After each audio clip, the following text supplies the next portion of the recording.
Baik, materi perencanaan dan perancangan lanskap kali ini kita lanjutkan dengan materinya yang berjudul analisis fungsi. Pada diagram analisis perencanaan tapak ini, maka analisis fungsi itu ya berada di sini ya. Jadi dia sudah berada di luar kotak yang bergaris merah ini ya. Yang itu artinya adalah bahwa kita tidak lagi bekerja berdasarkan data existing ya. Jadi kita sudah mulai mengarah kepada konsep ya, konsep perencanaannya. Analisis fungsi itu sendiri berfokus pada penentuan program ruang yang sesuai dan akan diterapkan pada tapak berdasarkan hasil analisis tapak. Jadi kita berpegang pada hasil analisis tapak yang sudah kita lakukan. Jika kita melakukan analisis tapak dengan baik, maka nantinya juga analisis fungsi dan juga konsep yang kita hasilkan untuk perencanaan juga akan baik. Penentuan program ruang berdasarkan hasil dari ide perencana maupun input dari owner atau klien yang sesuai dengan tujuan awal perencanaan. Jadi untuk penentuan program ruang ini nantinya itu terutama dari owner ya, masukan dari owner ataupun keinginan dari owner ini perlu kita akomodasi ya, jika memang memungkinkan untuk diterapkan pada tapak berdasarkan analisis tapak yang kita lakukan. Nah, kita juga bisa memberikan input sebagai ide tambahan kepada owner untuk perencanaan sesuai dengan tujuan awal. Analisis fungsi ini nanti akan menghasilkan program-program ruang, hubungan antar ruang, jenis aktivitas, fasilitas setiap ruang, dan sasaran pengguna ruang, hingga pembagian zonasi pada tapak. Jadi produk akhir daripada tahapan analisis fungsi ini adalah sebuah peta zonasi ya. Peta zonasi yaitu pembagian ruang pada tapak. Analisis tapak akan sangat menentukan keberhasilan sebuah perencanaan lanskap, mulai dari proses analisis fungsi hingga nanti ketika pelaksanaan dan juga pemanfaatannya. Langkah pertama yang harus kita lakukan dalam melakukan analisis fungsi ini adalah kita membuat list atau daftar kebutuhan ruang atau zonasi yang akan diterapkan pada tapak. Misalkan kita buat urutan ya, ruang-ruang yang nanti akan kita buat, yang akan kita ciptakan di dalam tapak. Misalkan yang pertama area parkir, ada area bermain anak, kemudian area bercocok tanam, ada area tempat duduk, dan lain-lainnya. Yang kedua, ruang-ruang ini kemudian kita breakdown ya, kita rinci lagi dalam bentuk aktivitas. Aktivitasnya apa pada ruang tersebut?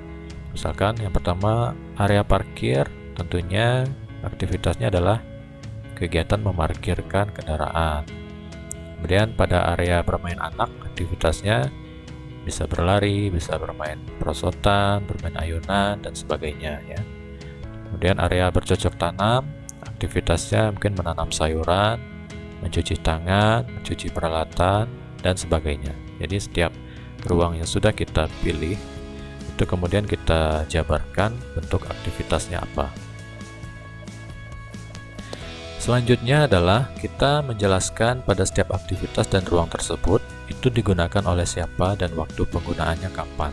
Nah, ini sebagai pendukung bisa kita rinci lagi pada setiap area itu penggunanya siapa saja pada area itu, dan waktu penggunaannya yang intensitasnya cukup tinggi itu pada waktu kapan saja. Misalkan area parkir penggunanya mungkin dominan oleh dewasa dan waktunya pagi dan sore hari. Area bermain anak tentunya penggunanya adalah anak-anak dan juga mungkin orang tua yang mengawasi anaknya bermain. Nah, waktunya mungkin pada pagi dan juga sore hari. Kemudian area bercocok tanam penggunanya dewasa dan orang tua, waktunya mungkin lebih dominan pada pagi hari, dan seterusnya. Hasil penjabaran program ruang, aktivitas, pengguna, dan waktu penggunaan tersebut ini kita rangkum dalam sebuah tabel analisis fungsi. Ya, jadi nanti kita buat dalam sebuah tabel. Pengelompokannya dapat dilakukan berdasarkan beberapa fungsi. Ya, fungsinya bisa kita tentukan seperti misalkan fungsi sosial atau budaya, apakah dia masuk ke dalam fungsi ekologi, fungsi ekonomi, fungsi estetika, atau yang lainnya. Ya. Nah, ini contoh tabel analisis fungsi ya. Jadi ini ada ruangnya, ruang-ruang yang sudah kita tentukan. Nah, kemudian aktivitasnya apa saja ya. Jadi kita kelompokkan. Kita kelompokkan berdasarkan fungsi. Jadi fungsinya duluan di sini. Jadi yang fungsinya sosial, budaya ini adalah yang berhubungan dengan interaksi antara beberapa orang atau banyak orang gitu ya. Itu masuk kepada fungsi sosial. Nah, ini misalkan ada fungsi estetika ya, yang aktivitasnya hanya menikmati pemandangan. Ini penggunanya ya, bisa di checklist atau dengan tanda yang berbeda. Nah, nama ruangnya ruang apa. Lalu ada fungsi ekologi, nah, yang sifatnya lebih ke konservasi. Nah, ini nama ruangnya. Jadi dikelompokkan, dibuat list terlebih dahulu, kemudian dijabarkan aktivitasnya, penggunanya siapa, waktunya kapan, dan kemudian dikelompokkan berdasarkan fungsi. Selanjutnya, sebagai dasar dalam penentuan peta zonasi perlu dibuat sebuah matriks hubungan antar ruang. Penyusunan program hubungan antar ruang ini penting guna menghindari terjadinya konflik ruang dan efektivitas dalam rancangan serta kenyamanan bagi pengguna. Ya. Jadi hubungan antar ruang ini sebagai dasar kita dalam nanti menyusun peta zonasi ya. Ya, fungsinya untuk menghindari terjadinya konflik ruang. Di sini maksudnya agar nanti ketika lanskap atau taman ini sudah jadi dan sudah dimanfaatkan oleh banyak orang, maka antar ruang itu tidak terjadi overlap ya. Fungsinya tidak saling mengganggu antara satu dengan lainnya. Nah, di sini ada kategorinya berhubungan langsung. Itu artinya ruang-ruang tersebut saling berdekatan antara satu sama lain. Kemudian tidak berhubungan langsung, artinya ruang-ruang tersebut terpisah namun tidak terlalu jauh jaraknya. Kemudian yang ketiga, tidak berhubungan, artinya ruang-ruang tersebut saling terpisah jauh antara satu dengan lainnya. Nah, maksudnya jauh tidak jauhnya ini berdasarkan analisa kita ataupun konsep penataan ruang ya, yang kita coba analisis ya peletakannya. Nah, itu nanti akan terlihat pada peta zonasi ya. Sekarang kita buat terlebih dahulu pola hubungan antar ruangnya sebelum masuk ke peta zonasi. Nah, ini adalah contoh matriks hubungan antar ruangnya ya. Jadi dibuat seperti ini. Ini adalah ruang-ruang yang sudah kita tentukan ya. Terdiri dari beberapa ruang. Kemudian ini adalah simbol atau tanda untuk masing-masing kategorinya, berhubungan langsung, tidak berhubungan langsung, maupun tidak berhubungan. Sekarang kita coba lihat cara membacanya adalah di sini misalkan kita lihat pada zonasi. Di sini ada ruang olahraga berwarna biru dan juga ruang bermain anak ya yang saling menempel. Ya, di sini kita lihat hubungannya ruang olahraga dan ruang bermain anak. Di sini ruang olahraga, kemudian turun ke sini. Nah, bertemunya di sini. Ini ya, ruang olahraga dan ruang bermain anak bertemunya di sini pada titik ini. Nah, titik ini disimbolkan dengan berhubungan langsung karena secara penataan nantinya kedua ruang ini itu saling berdekatan, saling menempel ya. Sangat dekat sekali posisinya. Akan diletakkan sangat dekat. Nah, jika ruang ini tidak berdekatan namun masih terpisah, memiliki jarak, nah itu disebut dengan tidak berhubungan langsung ya. Misalkan antara ruang arboretum ya, ruang arboretum dengan ruang interaksi ya. Nih, ruang arboretum dan ruang interaksi yang berwarna coklat. ruang arboretum yang ini, ruang arboretum, kemudian ruang interaksi bertemunya di sini ya. Ini ruang interaksi ya, tarik ke sini.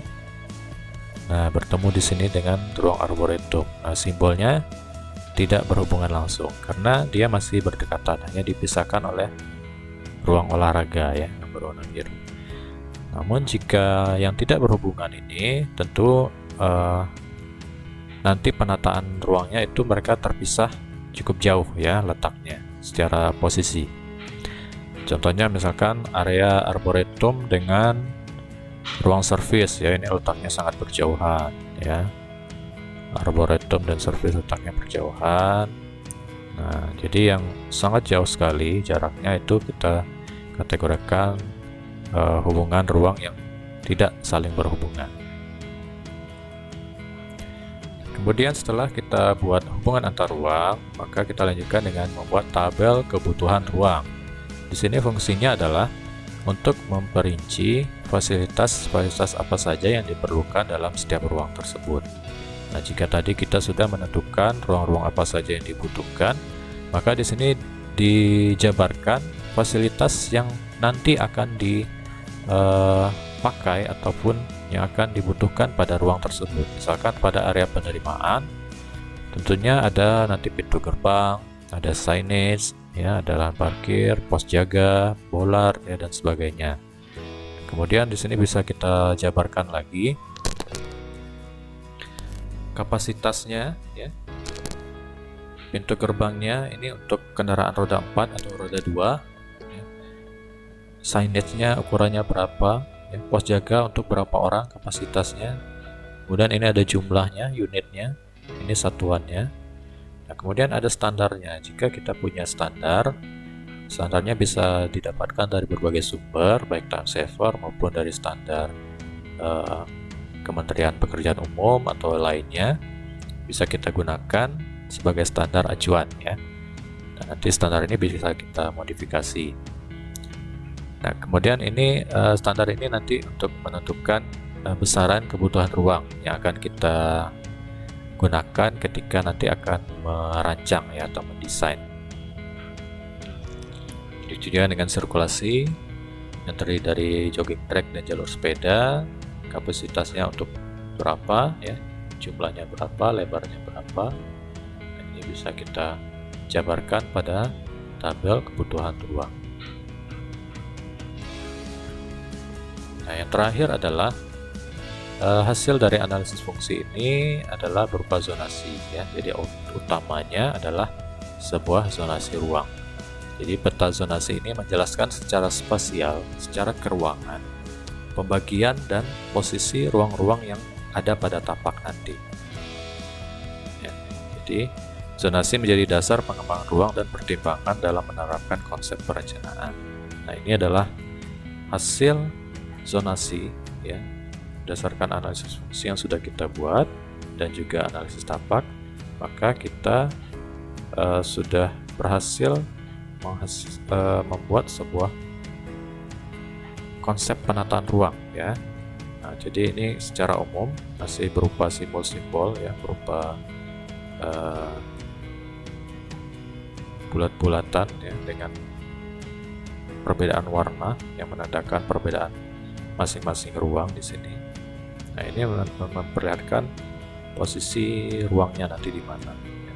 Dan nanti dari zonasi ini akan menjadi acuan kita dalam proses lebih lanjutnya, yaitu mengolah ke dalam proses rancangan yang lebih detail dalam bentuk site plan. Ini adalah zonasi yang jadi acuan kita nanti. Nah, ini contoh penyajian tahapan analisis fungsi dalam sebuah tugas perencanaan dan perancangan lanskap. Nah, di mana di sini disajikan tabel analisis fungsi, kemudian hubungan antar ruang, lalu tabel kebutuhan ruang. Nah, disertai dengan kop gambar. Nah, lalu pada halaman berikutnya nanti akan dihasilkan output berupa peta zonasi dan juga bisa dilampirkan gambar-gambar yang merupakan standar ya, acuan untuk beberapa dimensi fasilitas yang didapatkan dari berbagai sumber. Ini bisa dicantumkan di sini. Oke, terima kasih. Demikian penjelasan mengenai materi analisis fungsi, mata kuliah perencanaan dan perancangan lanskap.